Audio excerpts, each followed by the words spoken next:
Good morning, thank you for joining me, and thanks for those people that have subscribed and all the likes, etc. Keep them coming, that really does help me going forwards. So today I'm in a forest in East Devon, United Kingdom, and I'm doing something slightly different. I'm doing a panorama or panoramic shot, and to do this let me just take you through what I've got as a setup. I've got my camera attached to a nodal rail.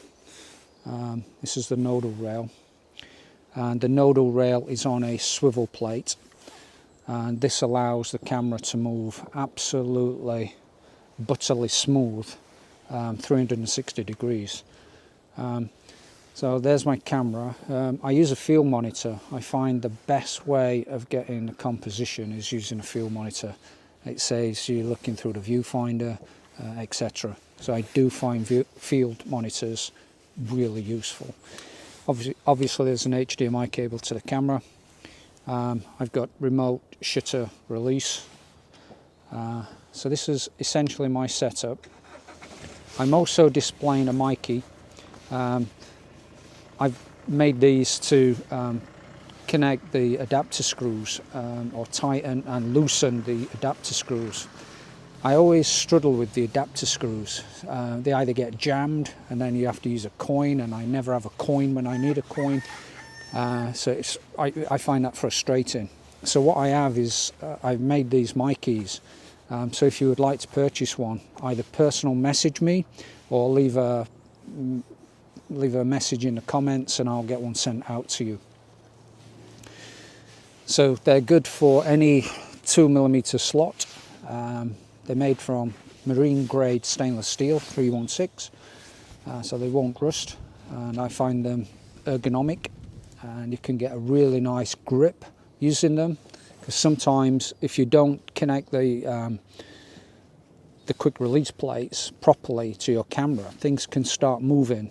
So it's really important to get a good grip, and I find these are superb, and certainly better than using a coin, which damages the slots that I've mentioned.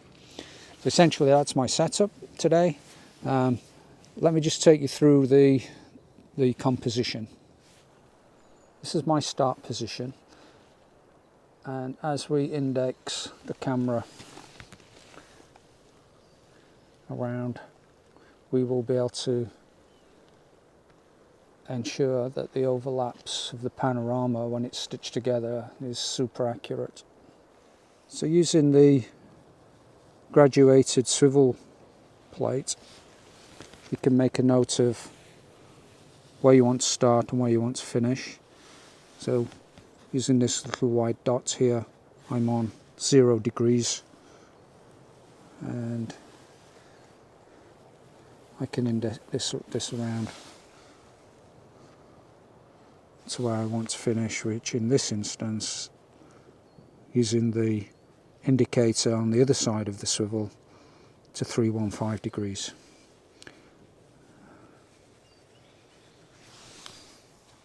So let me take you through the way I'm doing this. I've calculated where I need the first image to be, made a note on the swivel plate, adjust my speed, shutter speed, to 1/15 of a second, f8, ISO 64, remotely focus and fire the shutter. Now rotate the camera, leave in approx 1/3 of the viewfinder as an overlap, check the shutter speed, this time slightly adjusting to 1/20 of a second because we're going into the sunlight. Remotely focus and take the picture. Index again, approx 1/3 overlap, check the shutter speed,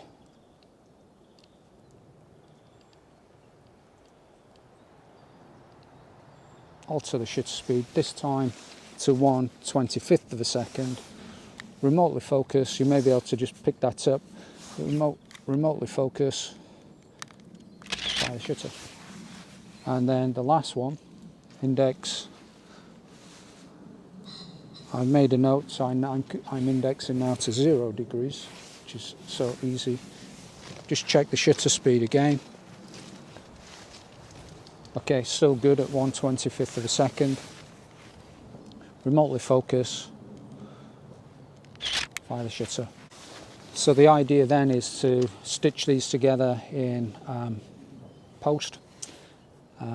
Probably do some fine adjustments, maybe the shadows, etc. And let's hope we can get a nice final image. This panorama shot with some leading lines of these walkways.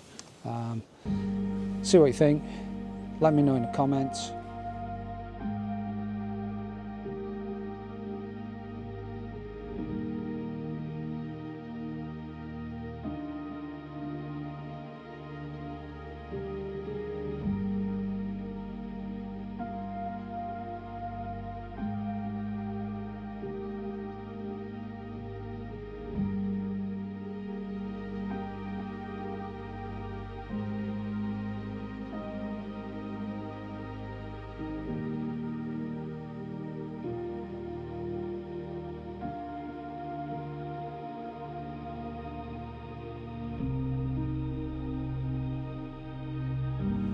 So there we are.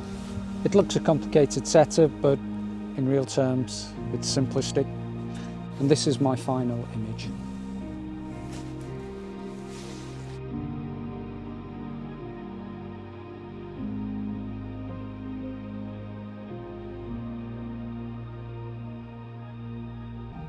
If you've enjoyed this, please press like and subscribe. Check out my Instagram, check out my Facebook. My contact details are at the end of the video. And thanks again. Take care. Bye-bye.